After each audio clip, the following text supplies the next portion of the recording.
弟兄姊妹平安，今天是2025年7月19号。今天的经文是诗篇15篇，创世纪14章第1节到16节，路加福音第8章第4节到第10节。今天要跟大家分享的主题是撒种。种什么样的种子，就会收怎么样的果实。这其实是大自然的定律，也是基督信仰用来教导提醒人应该要能够有好的行为，才能得到好的结果。我们昨天谈到的亚伯兰和侄子罗德分手的那个情形，严格来说，罗德并不是一位懂得尊敬长辈、有礼节的人，他甚至呢看重的就是那一些眼中的美好。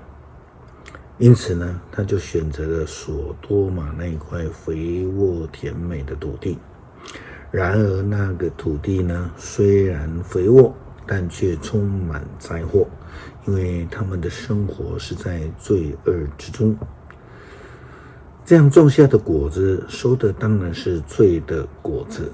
创世纪14章第1节到16节的经文这样的记载说道：巴比伦王安拉菲、以拉撒王亚略、以兰王基大老马、哥印王提达等4王联合，跟所多玛王比拉、俄摩拉王比沙、亚玛王示那、西扁王善以别、比拉王又称为索尔王等5王作战。5王的军队在西定谷会师，西定谷就是现在的死海。他们曾经被基大老王统治了12年，但在第13年他们背叛了他。第14年，基大老王和他盟国的王率领军队，在亚斯他路加宁击败利法因人，在哈麦击败苏西人，在基列亭平原击败以米人，在以东山区击败何利人，追击他们到旷野的边缘的以勒巴兰。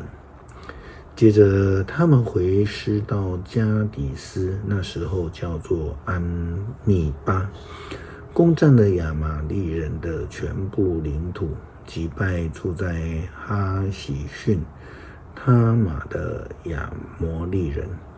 于是所多玛王、俄摩拉王、亚玛王、西扁王和比拉王的军队在西定谷会师，要跟以兰王、哥印王、巴比伦王、以拉撒王作战。5王跟4王交战，西定谷到处都是柏油坑。所多玛王和俄摩拉王逃跑的时候掉进坑里面去，其他的3王逃到了山上去。4王抢走了所多玛、俄摩拉所有的财物和粮食。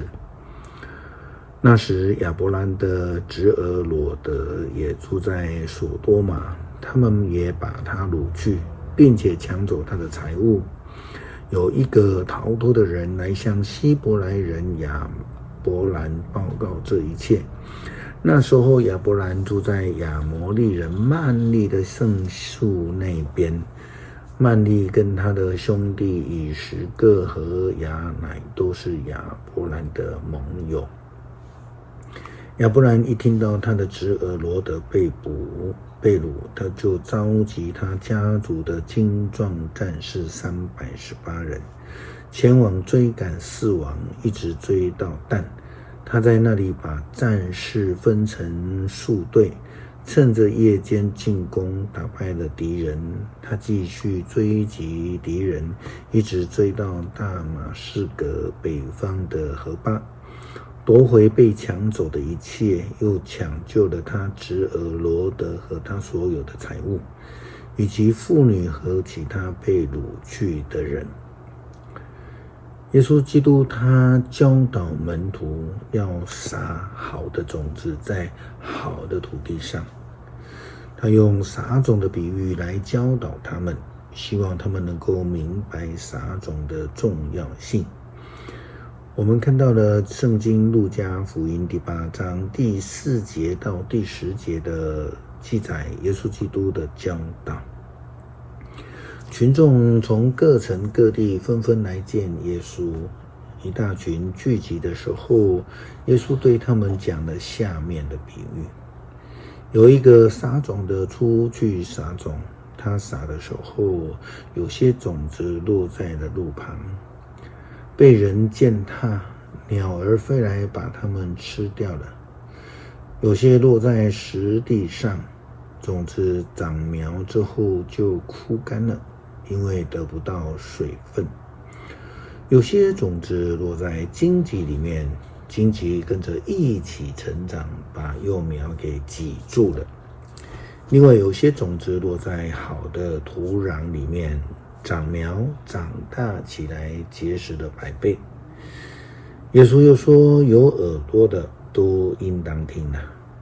耶稣的门徒来问他这个比喻的意思，他说，有关上帝国奥秘的知识已经给了你们，对于其他的人就用比喻，使他们视而不见，听而不明。是的，有些人总是有听没有懂，无法领受圣经的教导，好好的跟随主的诫命而行，因此就如同种子撒在磐石上、路上、荆棘里，我们必须要成为一亩良田，让福音的种子好好的定根成长，然后茁壮长大。诗篇15篇，上主啊，谁可以进入你的圣殿？谁可居住在你的圣山锡安？就是行为正直，凡是顺从上帝的人，他说话真诚，不毁谤人，他不做对不起朋友的事，不造谣重伤邻居，他轻视犯罪作恶的人，尊重敬畏上主的人。他不惜因履行诺言吃亏，他借钱给人不索取利息，也不受贿赂来陷害无辜。做这样的事的人永不失败。恳求主帮助我们，让我们的心柔软，耳朵清净，愿意听从主的教导，让种子撒在我们柔软的心灵地土，渐渐的成长，成为重要的信仰大树。祷告奉主耶稣基督的圣名求，阿们。